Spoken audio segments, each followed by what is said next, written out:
Funding is provided by a grant from New York State Senator Catherine M. Young, representing Western New York's 57th District with a local office in Olean.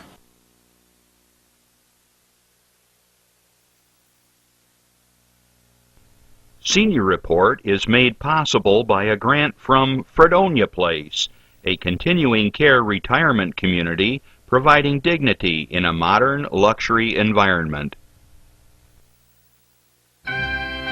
From the Access Channel 5 television studio in Mayville, it's Senior Report with Reed Powers. Senior Report is broadcast live throughout northern Chautauqua County on Saturday morning from 9 to 10 a.m. each week. Call in and share a thought, make a comment, ask a question, or simply wish someone a happy birthday on Chautauqua County's only live call-in senior program. Since 1995, Reed has been bringing viewers hundreds of interesting guests, informing the community on a variety of subjects. Here's the host of the show, Reed Powers. What a beautiful day we have here in Chautauqua County, really. Sun is shining down, birds are twittering, the crocuses are jumping up, although, you know, plants are a little behind. The daffodils aren't really as fully developed as they usually are, but at any rate, everything's great, and the fishing's great. They tell me that even with that huge fish kill, there's still a lot of fish left.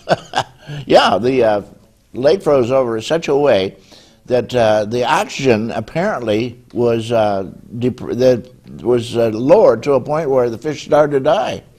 And if you went down to Barcelona, every seagull out in the ice was eating a fish, and there were dead fish everywhere in holes and wherever they were. And they weren't just shad. Those they usually get a shad kill every once in a while, but these were everything, including northern pike, perch, bass, everything. Where they just got knocked off. But I'm sure there are plenty left, and they're telling me the fishing's pretty good. So get out there, guys, do a little fishing. You can actually launch your boats without the launcher, but they do have a spot here and there, especially in Barcelona. I want to tell everybody out there that we have a tremendous guest here. We've got Dennis Haynes, and he owns and runs the local KOA. He's going to be talking about camping in general, not just KOA, but some of the things you should look for when you go camping. A lot of people are interested in camping. There's a renewal of interest in it because it's a very inexpensive way of taking a vacation, and it's relatively fun because you can change locations. You can go from place to place. You're not just stuck with one place. If you have a cabin or something, or you're stuck with a cabin. Here, your cabin is any KOA, any campground, and there for every KOA is probably 10 other campgrounds all around, and you can definitely have a heck of a summer. It's just great. I used to camp with my kids 2.5 months every year in the summer, and they loved it. Kids love camping. It's a wonderful experience for them. All right, now, excepting for the weekenders that go up to drink. A number of the state campgrounds suffer a little bit more from that than the other ones, because the private ones, because you have some pretty rowdy people there on the weekend. But if you're ready to drink yourself, it doesn't matter. All right, enough of that. Local news. I can't even watch the TV. Let's see, we got killings everywhere. Some crazy kid running around knifing people. It's the Fort Hood, the second one in the last few years, where people are murdered by a berserk soldier.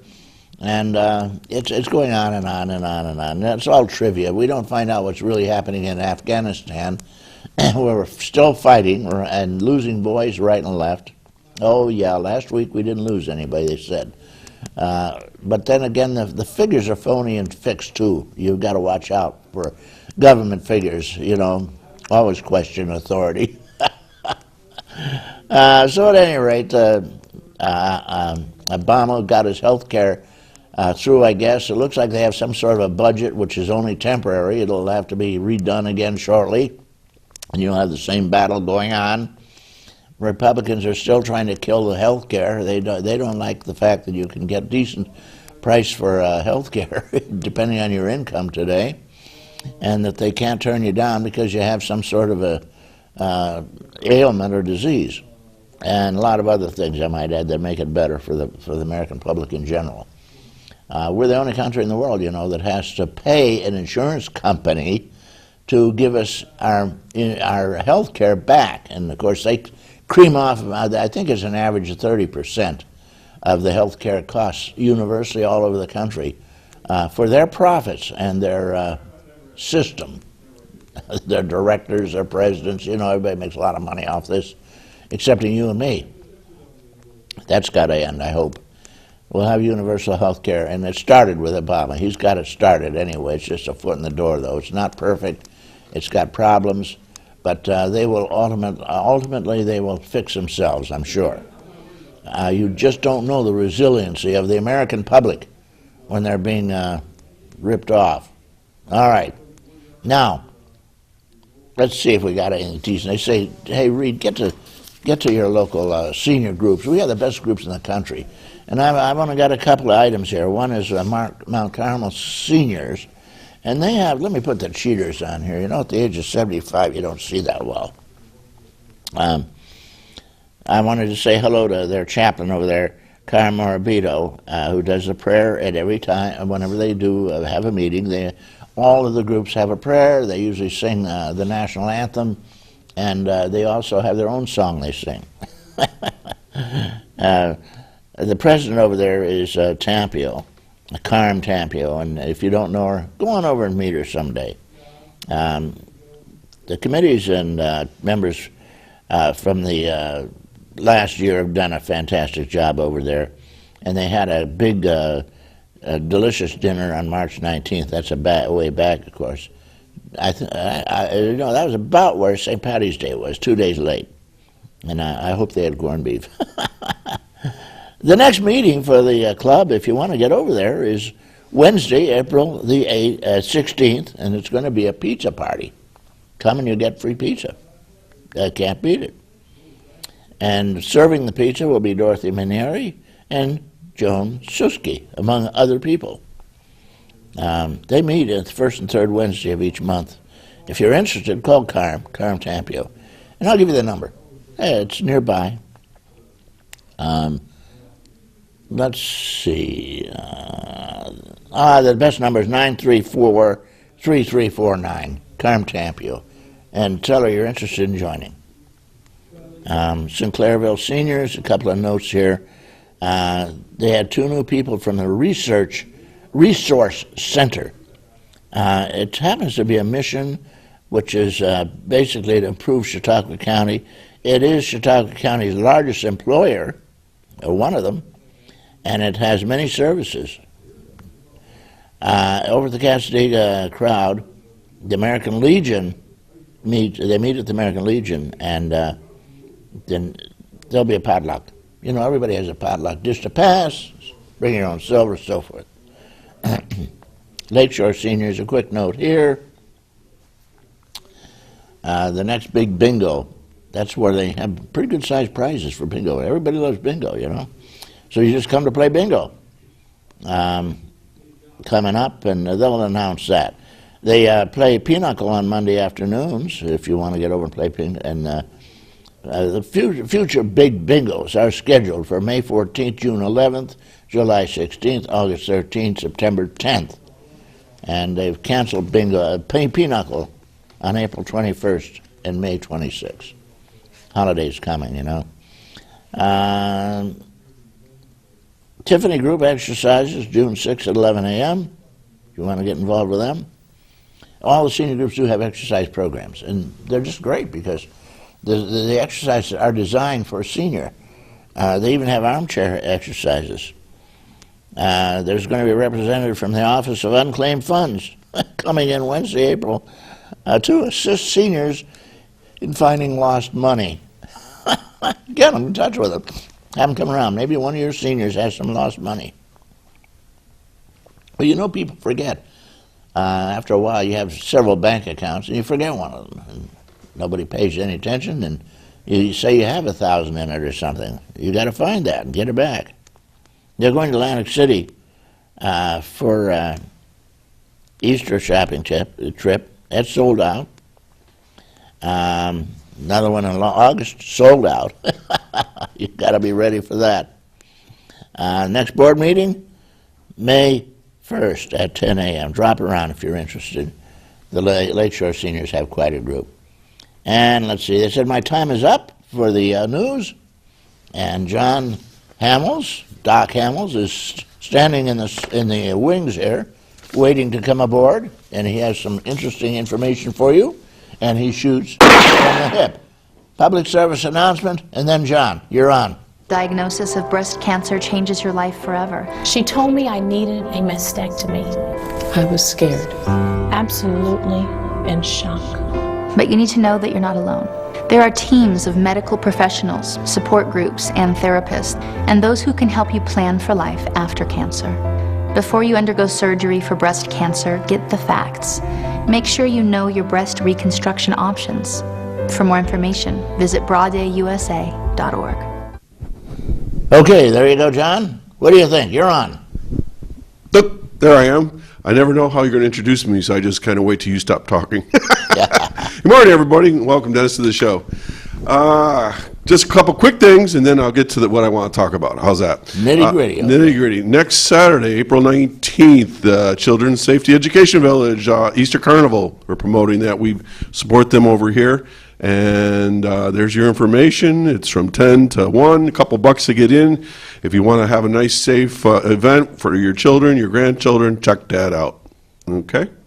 And then also coming up on May 10th, I'm going to start talking about that a little bit each week, the Westfield Mayville Rotary Auction. Lots of fun, $10. You get a meal, chicken and rib barbecue, all the beverages you can drink. All the beer you can drink. That too. And wine. No wine. Just beer and soda and things like that. Okay. Chance to win $500, and of course to buy some really cool things. And every year we have a grand time, and that's coming up at Easton Hall. Okay, Reed. Every year we talk about the signs of spring. Are you ready? I've done this before, but maybe not everybody's done. Good. Yeah, I hear the birds, yeah. Those aren't birds. You're going to tell me they're frogs. I'm going to tell you, those are peepers. Last night, I could hear those things coming through my truck, through the house, everywhere. We were surrounded, and every once in a while, I'll go out there and I'll yell. They'll stop for a couple seconds, and then they'll start all up again. That's a sign of spring, and of course, with spring comes camping, right? Yeah, of course, that's what we're talking about. Right. So anyway, that last night was a lot of fun, and hopefully you all are hearing lots of peepers out there and enjoying the great weather that we're starting to experience. So you know, if you go down anywhere near water, a swamp or something, around Chautauqua County, you keep your windows rolled down, you'll hear those peepers going all the time. Right. Especially at night. Yeah. Or evening. Years ago, my brother came down to visit, and it was like late evening, late afternoon, getting into evening, and all of a sudden they started chortling out there. My brother thought they were wild turkey. He was ready. I said, "They're not turkey." "Oh, they're turkey. I know turkey when I hear turkey. They're not turkey." So that was a new experience for him. A city boy, country boy. Okay. I never know quite what I'm going to talk about on a Saturday morning until sometimes I get here, and today's one of those. I'm pulling this right out of the newspaper, Reed. The question of the day in the Post-Journal: should schools regularly hold drug raids? And I was surprised by the percentage of people. Of course, you don't know how many people responded to the question, but 77% said yes and 23% said no. I got a lot of problem with this question. When they say raids, it sounds like a military force of action here. Folks, we don't raid kids. We don't raid schools. We don't bring in the militia to shake kids up and tear their lockers apart and things like that. So I'm kind of miffed by why they would even call it a drug raid. This is not how you handle things at a school system. If there's a concern at a school, you have to have a pretty good suspicion. School officials don't have to have the same level of suspicion that the police do, like probable cause, but if you think something's going on, there are procedures in place to protect students' rights, and you follow those. If you do think there are drugs, you can call the police, and the police are asked to come in. And I used to hold, you know how you have unannounced fire drill, Reed? Yeah, I know. Well, I used to have unannounced reviews of the lockers if we felt that there was a probable reason that there might be drugs in lockers. Well, you know, we used to think, well, that's going to straighten things out and kids aren't going to bring drugs to school. Well, over time, you have this big old black dog or German Shepherd with somebody from the sheriff's department. They'd be checking out the lockers, and, well, the dog would do what they call a hit. He'd sit there and he thought his toy was in there or whatever it was, and as over time, the dog found nothing, because that's not how you find drugs. The kids learn that you don't put drugs in your lockers and things of this nature. Besides this, you just can't go up to a kid and you can't just shake them down and strip search them and all those sorts of things. We all have rights. When you start thinking about the different countries of the world where people just manhandle you, and we go, oh my gosh, you know, we would never do that here, and here people are talking about drug raids. So let's not go over the top on these things. We're talking about kids, and we're talking about their rights, and I think, you know, if you do find drugs, you deal with it. You don't, you know, go crazy about this sort of thing. It's not the end of the world. You need to work with the family and counseling and help them figure this all out, and there's a reason for it. And Reed, where I'm going to close on this, is the reason why the kids have the drugs on to begin with.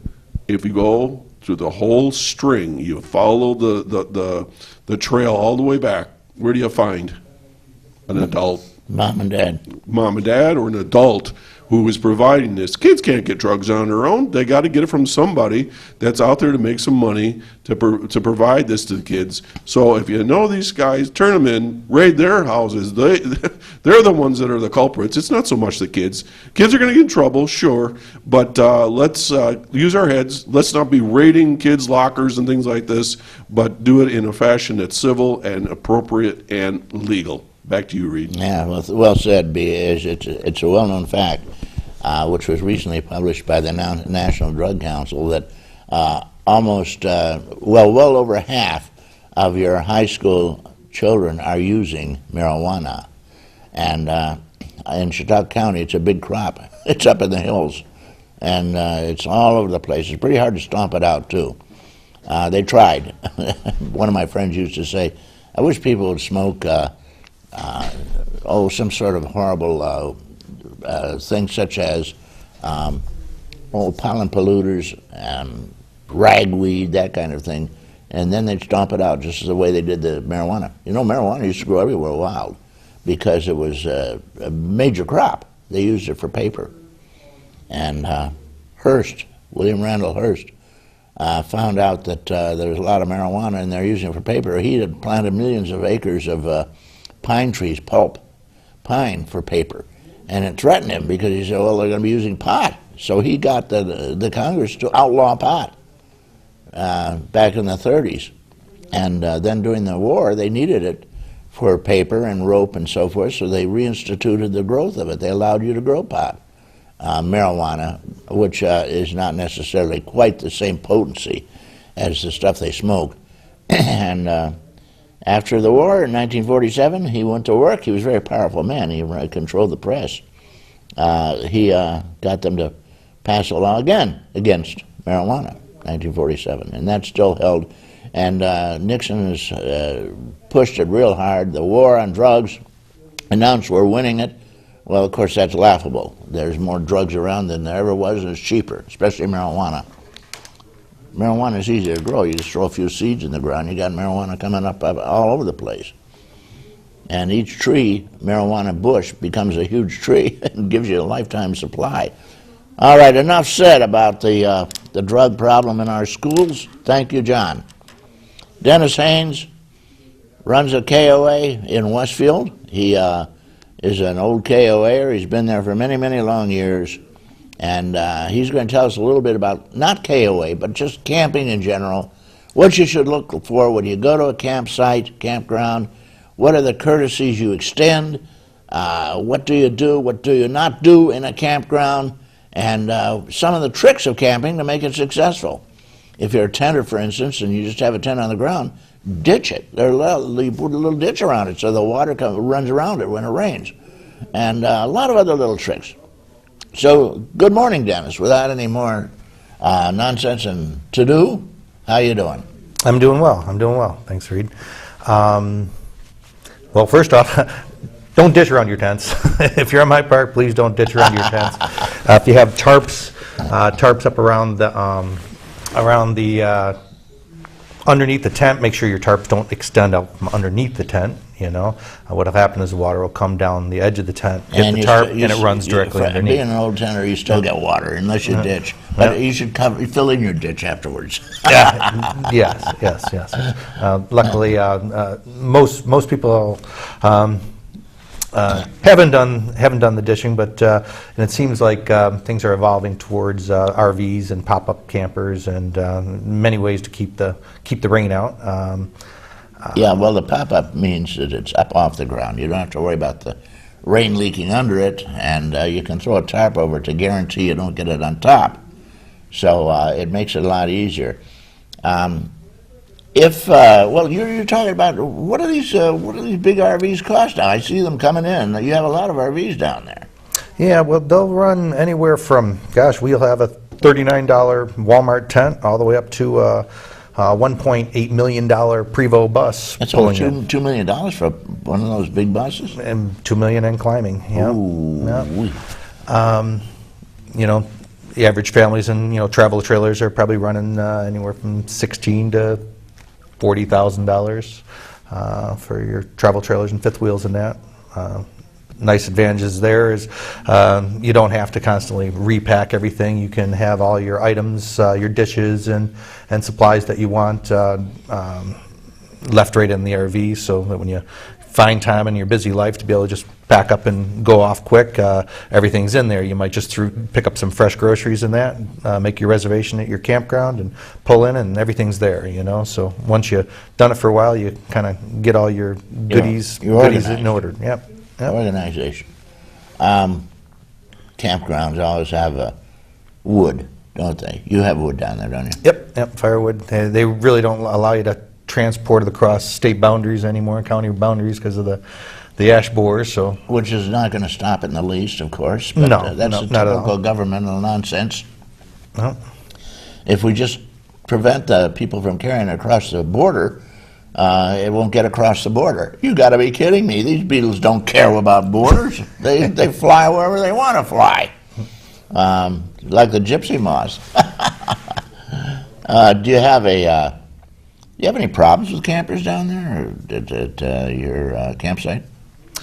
No, not really. They seem to know there's a pretty good code that's out there that everyone seems to obey. I mean, we have rules that issue out, and what are some of these rules? Well, just quiet hours is really the biggest one. Oh, yeah? Don't have such a ruckus on your site that extends sites past your site. What's the quiet hour? What's the limit? Our quiet hour is 11 o'clock.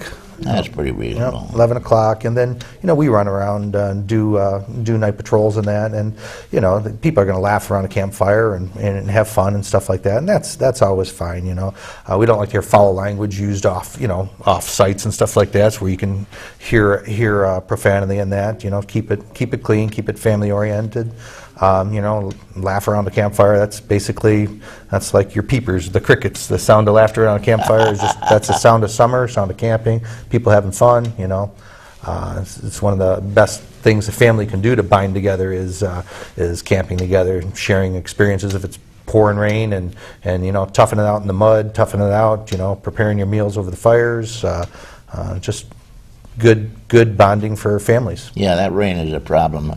When it starts to rain for 4 or 5 days, I remember one time we were up at Tegonic Park, which is up out near Cornell, Ithaca. We had 21 straight days of rain. Can you imagine that?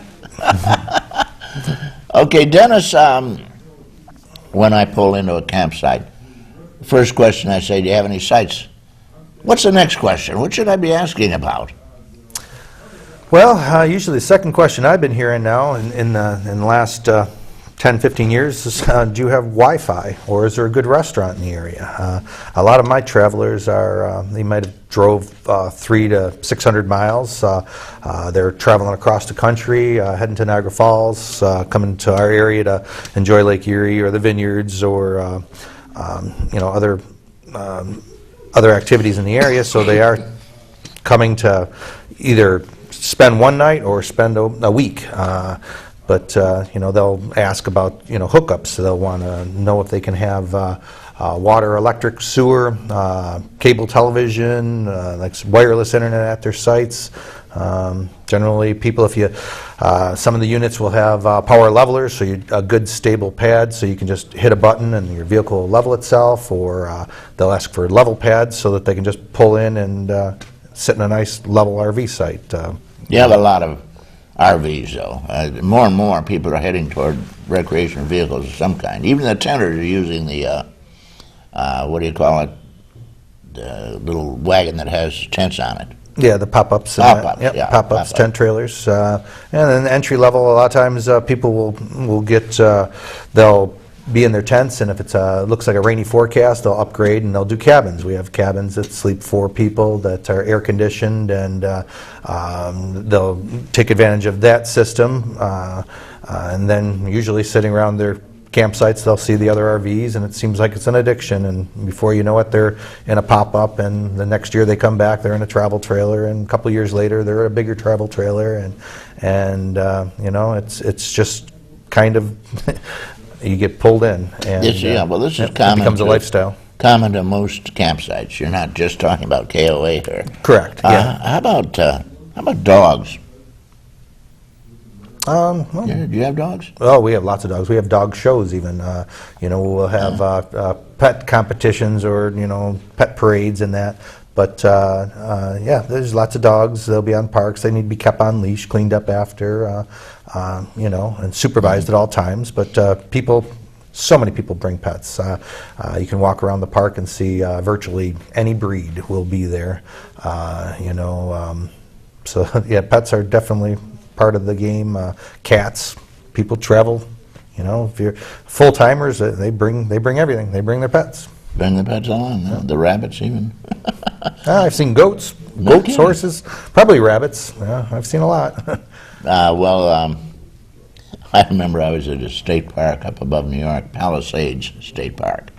And a lot of people go to the state parks because they're pretty well cared for, although you do get the rowdies that come in on the weekend. But the state parks have dogs, and I remember there was a great big giant dog. I mean, he was like a huge Doberman or something, and he was chained up at the campsite, so he couldn't run around, of course. Well, somehow a little tiny dog had gotten loose and was teasing him, was running around yapping and keeping just out of his reach because the little dog knew what the danger point was, and he was tormenting that poor dog. And I thought it was kind of unfair. But before you knew it, suddenly there was a screeching and yelping, and apparently we ran up, and here's the big Doberman with just a leg sticking out of his mouth, Oh, no. wiggling. And he had gulped down that dog almost completely. And we ran up and forced his jaws open and everything, but it was far too late for the poor little dog. So let that be a lesson. Even if you have a little tiny dog, keep him on Keep a him chain. on leash. Keep him from eating dinner. Yeah, right. Don't let a Doberman eat him for dinner, right? It's better than canned dog food. Okay. You have swimming? Yep, we have 2 swimming pools. You have swimming pools. Are these lifeguarded, or do you just... No, it's there's a sign waiver they have in Chautauqua County where we issue the rules, and everyone's responsible for keeping an eye on their own, which kind of makes it nice because you do have a lot more eyes out there watching the pool.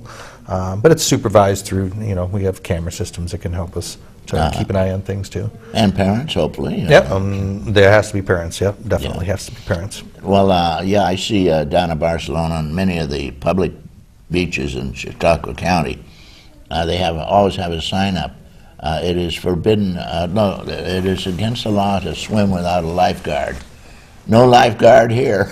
Yep, state law forbids swimming unless lifeguard's in attendance. No And lifeguard guess here, what? yeah. People totally ignore it. They go out and swim anyway. Yep, And every once in a while we lose somebody. You know, you lose somebody. virtually every year. Yeah. Well, there was a couple of years ago in Westfield, we had a guy go under, and there was nothing anybody could do until one guy jumps up, strips his shirt off, and goes running right out in there and grabs him and brings him in. And it turned out he was a lifeguard. He was off duty. He was just down there with his family. But what good luck that guy had. They pumped him out, and he was talking on his way to the hospital. What Very a lucky fortunate. break Yeah, for this very guy, you fortunate, know? yeah. Because he'd gone under. The lifeguard dove down and got him. Dennis Haynes runs a big campground in Westfield, the KOA, and he's telling us some things about campgrounds you might want to know, especially if you're thinking of camping. Now, how about, somebody said it's spring now we're camping. Not too many people camp in the spring, do they? Well, yeah, most people have bought. A lot of people buy their RVs through the winter and in the very early spring, so they can't wait to get out and try them. So they or wanna get out, they right. buy them. They get good end of year deals, from the previous season, so they're ready to use that vehicle. So we do encourage people to come out. We open Good Friday this year, April 18th. We encourage people to come down and de-winterize their vehicles. We can help people out where a lot of people have them professionally winterized. Well, when it comes time to de-winterize them, they have hot water tank bypasses. They have to be set. They have to flush the systems out. So it's a good idea to bring it someplace where you can. There's someone knowledgeable that can actually help you do these things or point you in the right direction. How do you winterize it? Well, to winterize them, most of your systems now have electric water pumps on them, so you'll put a gallon of pink RV antifreeze down, and then you swing a valve, and you'll run every faucet until that pink antifreeze comes out every single faucet So in the you're vehicle. basically filling the system with antifreeze. With a non-freezable, fluid that's non-toxic too. You don't want to use Well, you say pink. Prestone. You don't want to Pink, use. pink is the keynote for drinkable, right? Yes, yep. You wouldn't want to drink it, but it's not going to hurt you. But if it's lime green, you don't want to do that, and you don't want to use the Dextron. GM does a pink antifreeze too, which would be bad. So, Don't use a car antifreeze. make sure it's a RV approved antifreeze, RV or marine antifreeze, and but then because when you buy your RV, they'll go through and give you the rundown of all the different things going on, but you don't necessarily retain all that information. You're so excited to get out to use it, so winterizing might kind of get past you. So you're best to have it professionally done, or at least have it overseen. I mean, Columbus Day weekend, we have a lot of people come in and we'll help them, guide them what they want to remember to do. I mean, we'll winterize several vehicles in a season, and I even have to stop and think. I have checklists to look at. So the battery and the you can put your battery on trickle charges Fuel. and that. There's mice that you have to worry about. Mice getting into your RVs, so you want to make sure there's no foods or foods that would freeze. Jars of fluids that could possibly freeze and break inside the unit. mice chew up the canvas. Oh yeah, they'll stuff. devour them. Yep, they'll devour them. So you want Yeah. to keep. There's several different methods out there. I'd recommend to people, if you're in doubt, Google it. Google some information on proper winterization. Everyone's got different ideas. Dryer sheets and mouse poison, mothballs. There's so many different ways to different remedies they have for it. But Well, I know there's a trend now. I've seen it here and there in some of the various campgrounds to just leave your RV there over the winter. They don't charge much for the winter since nobody's using it. Is there anybody camping in the winter?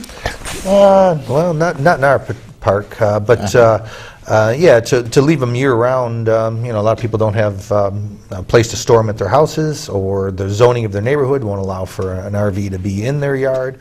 If they live in cities and that, when you're in certain communities, they won't allow the RVs to actually be on the property. They'll leave them right on the parks. We have a few seasonal sites where people come in, they bring their trailer, and then they actually leave it set up on the site year round, and then they'll just come, during our months of operation, stay for a week or two here or there. And that way it makes the setup procedure that much simpler. And if they do decide they want to venture out, they can hitch it onto their vehicle and tow it away and go vacation. On their way, huh? Yeah, on their way, and come back and tell us the stories of their adventures.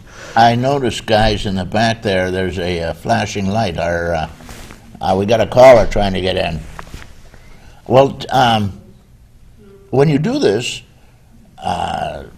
when you winterize and unwinterize and everything, it's probably important because you probably burst all your pipes, wouldn't you?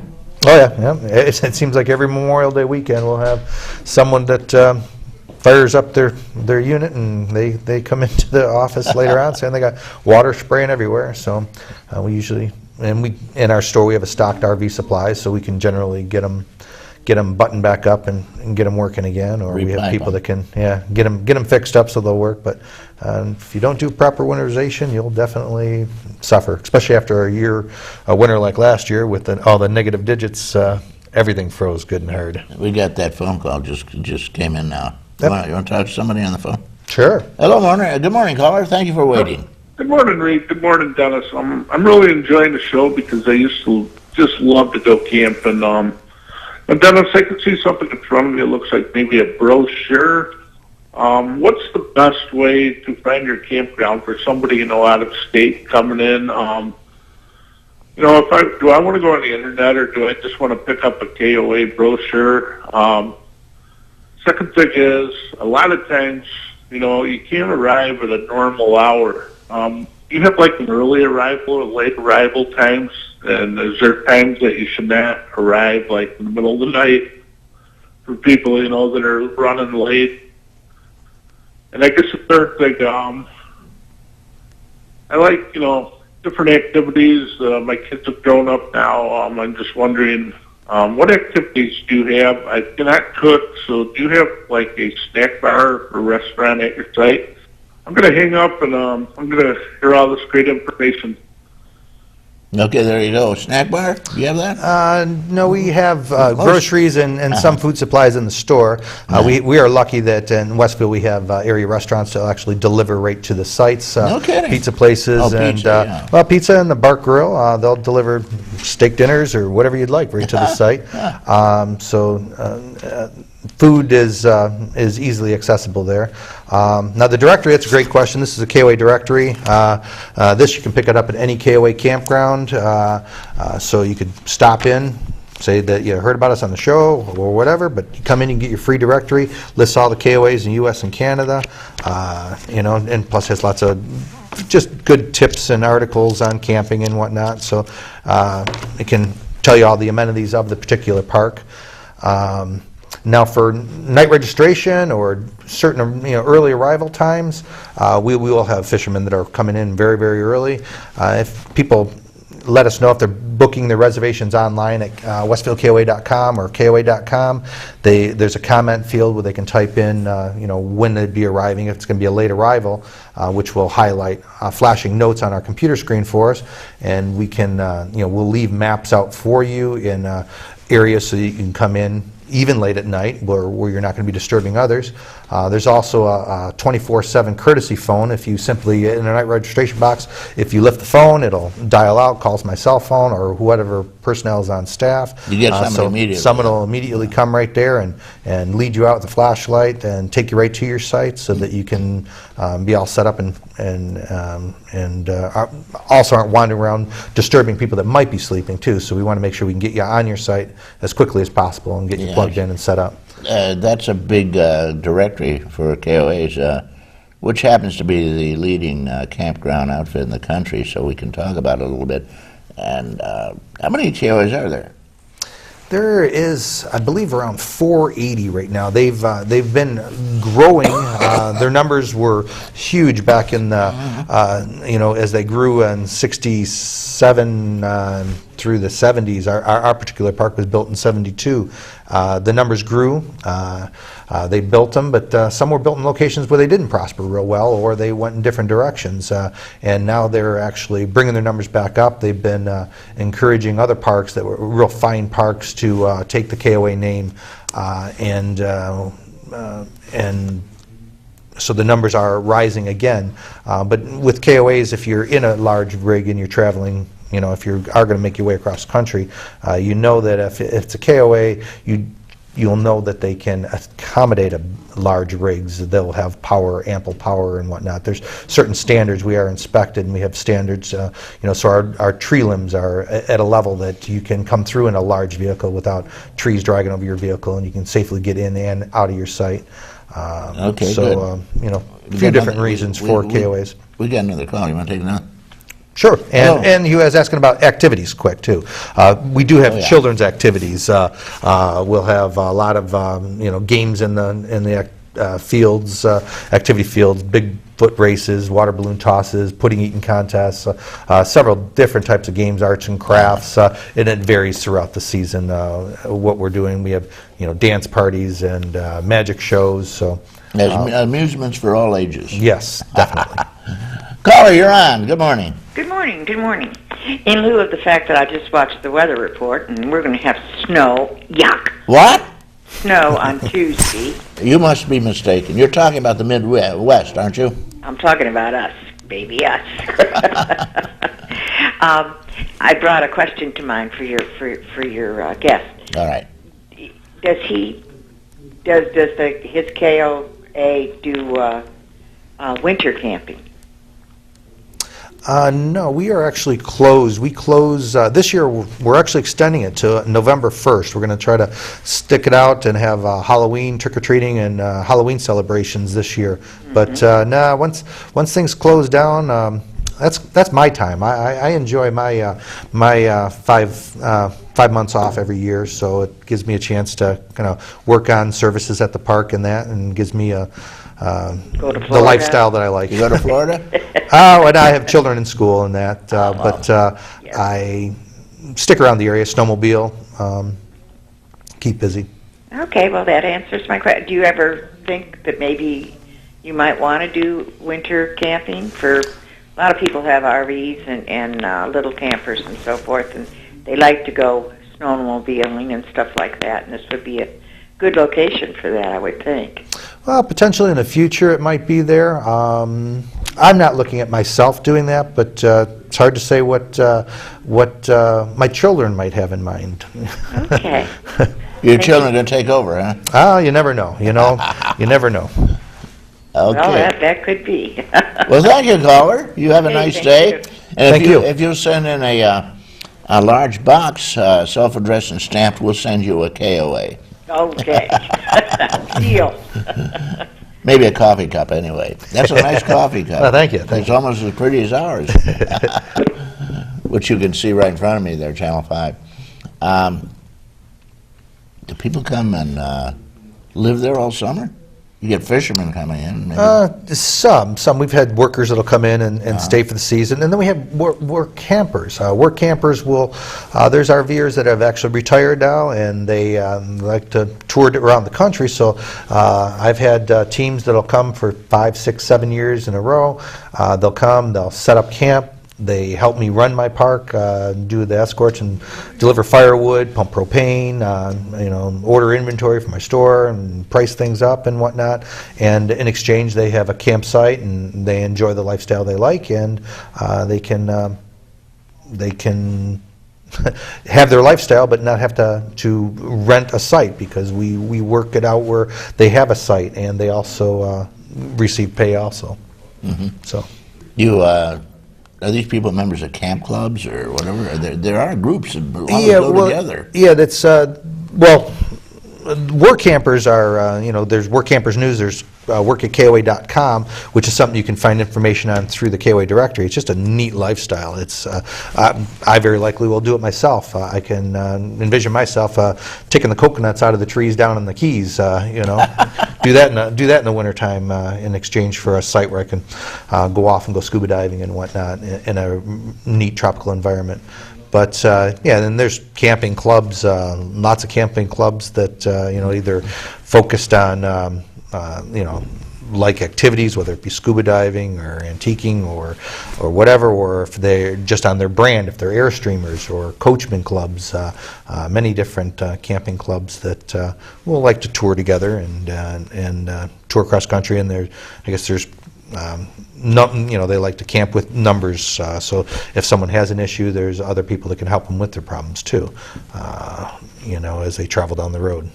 So they do get together, though. I've heard of some of them pretty large groups. 15, 20 people will travel together pretty much. Some drop off, some new ones join in, but they have quite a bunch of people that may go around. We get a group of like 35 that come out of Quebec. They've been coming for the last 5 years. They'll come in one night. They're pulling in. They set up, bringing in all these units. They set up, take over the park. There for one night, and they're all gone in the morning. How do you clear the park out for that many people? No, they book it a year in advance. So they book their sites a year in advance. So I'm able to take care. They don't have to all be right next to each other, but we get them so they're grouped all through the park. You can scatter them here and there. Scatter them. How many sites do you have over there? I have 117 sites right now. Including tent sites? Including tent sites, yeah. And are you ever full? Does it fill up? Yeah, holiday weekends, yep, we're generally full. What weekends are that? 4th of July? Well, you got 4th of July. Yeah. Mother's Day weekend's a big weekend, Is it? too, yeah. May 9th, it's Come Camp With Us weekend. You bring your mother along? Yeah, bring your mom, or remember your mom, or whatever it might be. But they'll come. It's also Come Camp With This weekend. You pay for Friday night, and you get your Saturday night free, and that's May 9th weekend. But I believe we're just about booked for that weekend, and other holiday week, Memorial Day, Labor Day. We have just basically July is very, very busy. Once the children are out of school, very busy. Everyone's traveling, crossing the country, doing whatever they're doing. Springtime, we see, we'll see people from all countries. We get them from Iceland, Germany, Netherlands, Sweden, Australia, New Zealand. They come from all over. They either, some will ship RVs over on freighters and drive their Mercedes-Benz up and down the coast visiting, or they rent, you'll see the rental vehicles, the Go Vacations, Cruise America. So springtime's a lot. What's Cruise America? Cruise America? Yeah. That's just another company that does RV rentals. Oh, yeah. And they do a lot of marketing overseas, so a lot of them are Europeans that are in those RVs. You say you get a lot of Canadians, speaking of foreigners. Yep. Many Canadians. Yeah. We're very close, and they're some of our biggest groups on early in the spring, because a lot of people the snowbirds are on their way back home, so they pass through us on their way back to Toronto or up Ontario up north and that. So snowbirds do drop by occasionally. They'd be in the spring, of course. Yep, to and from. Yep. Well, how many years have you done this? This is this is my 24th year. Wow. Yep, 24 years. And it's a half-year job. You get the rest of the year off, right? Yeah, so technically 12. Yeah, technically 12 years. So you can't go wrong. You get a long vacation. Yeah, there's but you always say plenty it's not exactly a vacation. There's plenty to do, and then usually my friends and buddies know that I have a little time to spare, so they're finding something for me to do. No, there's always maintenance to do. Yeah, what do you do? So, tell us about your day. So you wake up in the morning, all right? What time do you wake up? Well, off season, I wake up earlier than I do during the season, because I go to bed early. We're saying during the July, the height of the season. What do you do? I'll get up at 7:30 in the morning, prep things. What's prep things? Look at internet reservations that have come in through the night. Make sure that all the site assignments are on sites that's going to accommodate them. Okay. A lot of people have special requests if there's handicap, or they want to be close to playgrounds, shady sites, sunny sites, whatever they want. So we try to give them what they're asking for. So I move the sites around and make sure that if they want to be next to Cousin Frida, that I've got their site next to Cousin Frida, and that way when everyone arrives, they all receive what they're looking for. So you set up your site. Set up the arrivals. Then what do you do? You have lunch or what? No, you still have a lot to do. No, I still got a lot to do. We'll coordinate lists for the teams that are picking up the sites. Going out and gathering up any garbage bags or trash that's out there. So we want to keep things looking clean and neat. We generally won't start any motorized equipment for trimming of grass and weeding or anything like that until after 10 o'clock. We like to give people a chance to sleep in and not hear motors and whatnot running around their campsites and that. We have the pools that need to be maintained early in the morning. What do you do to maintain and get everything? them? Yeah, they're vacuum and swept, and there's have the to chemical vacuum. tests and everything on the pools, and logging all the information for the the chlorine and pH and that, and so keeping those things maintained and and then drive around, socialize, see if anyone needs anything. A lot of people are looking for information, how to get to Niagara Falls, the best route to their next campground. So we'll be making reservations How for to them. get to Tops in Westfield. Get the Tops in Westfield or all the other area restaurants, and get into Chautauqua Lake or Southern Tier Brewery or wherever it might be. And you tell me, this is great, that a local restaurant actually will make your dinner, steak dinner, whatever you ask for, and deliver it, right? Deliver it right to the park. Oh my gosh! That's. I wonder how many campgrounds have that service. I could see pizza, but a steak dinner, Yeah, we have to talk to Evelyn at the Bark Grill because they do deliver. Well, how about that? Do very many people order in like pizza and stuff like that? Or do they make their own stuff? Yeah. Many will do that, or a lot just cook out over the grills, and but it really depends. I mean, there's several different types of campers that we see. We like so we have the overnighters. A lot of them might just be grandparents on the way to see grandkids that are scattered around the country. So they're just coming in. They've got all their sandwich meats and whatnot right in their fully outfitted RV. So they'll just dine right in their vehicle, and it's a way that you can cost effectively get across the country without dining out, so you're just eating like you would at home, and then there's others that are on a vacation or a honeymoon or whatever, so they're coming down, they're looking for a nice restaurant where they can go for a steak dinner or sit up on Chautauqua Lake or whatever we ask them what they're looking for, and we try to direct them to find their needs. Okay, we got another phone call coming in. You want to take one? Sure. Certainly. Okay, you're on, caller. Good morning. A bunch of us are sitting around here wondering, since you have Chautauqua Institution so close by and lots of bands are on the road touring, do you ever have any famous celebrities come to your campsite? Well, famous, I don't know. We've had some interesting tour buses in. I really give most people their privacy. I really don't pay too much attention to who's in. We've had everything from circus shows come through to some of Reba McEntire's buses have been through the park before. I've had you see these multi-million-dollar buses with NASCAR labels, so you kind of wonder who might be in them. Some of them, but I pretty much try to give them their privacy, but we've had Ben and Jerry's have been there with the Ben and Jerry's ice cream. I remember years ago when this huge bus pulled in, a Ben and Jerry's bus. There's a Ben and Jerry ice cream bus. Right? Ice cream tour bus, yeah, touring the country when they were on their growth. We've had Guitar Hero tour buses pull in. We've had you never know what we'll see. You never know what we'll see sometimes. And they don't tell. You don't ask. Yeah. I know the 10,000 Maniacs bus has been there before. But like I said, try to give them their privacy. I don't really ask too much. Okay, caller. There you go. And I guess you haven't had any. Yeah, he went away. Okay, goodbye, caller. Bye, caller. Thank you. Watch us on TV. Bush hasn't dropped around, President Bush or Obama or anybody like that. No, I think the only one time we ever had a president, we had Bill Clinton fly overhead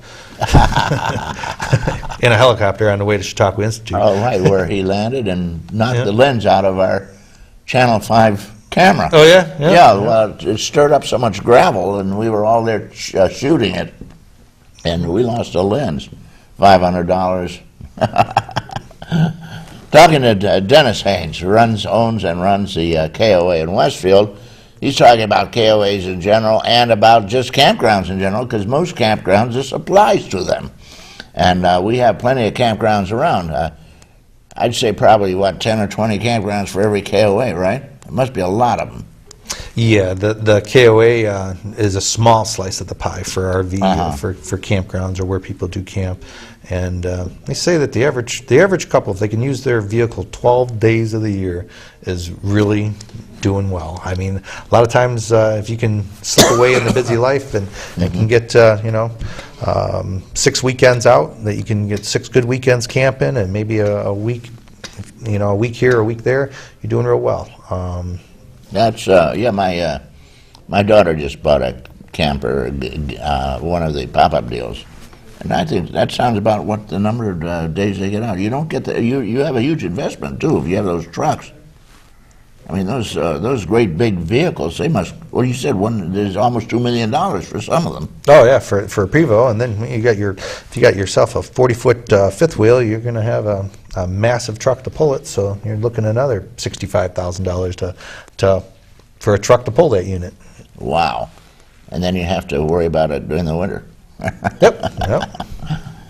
Oh, Dennis, I wanted to know how many campers are there? Is there any idea of the number of people that go out for at least their 12 days? That's not an item I know. Statistics have never been my strong suit, but well, there must be a lot of them. We know that. Oh, I know. Our park fills. We have a constant flow. Every year I would open my door, and I remember years ago I would see campers drive by, because early in the day they're still running 5. They're trying to make another 100 miles, 200 miles, 300 miles. So, but there's so many campgrounds out there, and it seems like it's a good industry. It's been great for me. Great place to raise my family in that. And, what's it cost? Everybody wants to know what's a night cost there. Oh gosh, they can run from $30 for tent sites up to, at some parks, some of the resort parks can be $125 a night. You have That's parks, probably with all the hookups and everything. it'll be full hookups down in the Keys and that. My sites, you can get a full hookup site for $45. That's cheap enough. Water, electric, sewer, cable, the Wi-Fi, and you look at.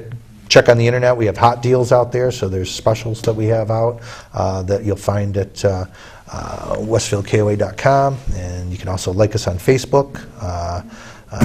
See different specials we have out there. I just got this message. We're off. They're kicking us off the air. Well, I want to give you a couple minutes, half a minute, uninterrupted, just to close off, Dennis. Let's see, half a minute. What can I do for a half a minute? Well, basically, stop by, get the Westfield. Get the KOA directory and come and visit. Tour through our park. You're welcome to come and tour through our park, and come and do a shakedown. You use this for your spring shakedown.